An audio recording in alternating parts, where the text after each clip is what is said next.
In this video, I'm going to go over how to answer a multiple choice question in Google Classroom. So here in my stream, if I scroll down through my stream, I'm going to see that my teacher has assigned me a multiple choice question. Which of these are an animal? And so I have 4 options to choose from. I will select one and then I can turn it in. However, I'm not going to turn it in just yet. So this is one way that I can find the assignment, is by going down through the stream. The other way is up at the top, making sure that I come over here to upcoming, click on view all to see all the assignments that I have. I can find my multiple choice question here as well. So if I click here, you'll notice that it says you haven't answered this question.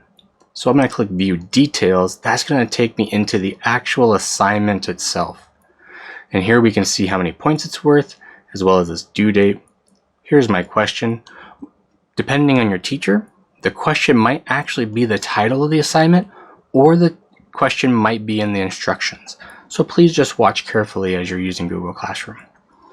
So my question is, which of these are an animal?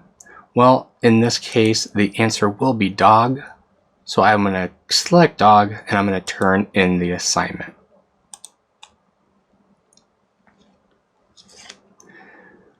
Notice here that I have now submitted my response and there's nothing left to do. And that's how you answer a multiple choice question in Google Classroom. I hope you have found this helpful, and I hope you have a wonderful day.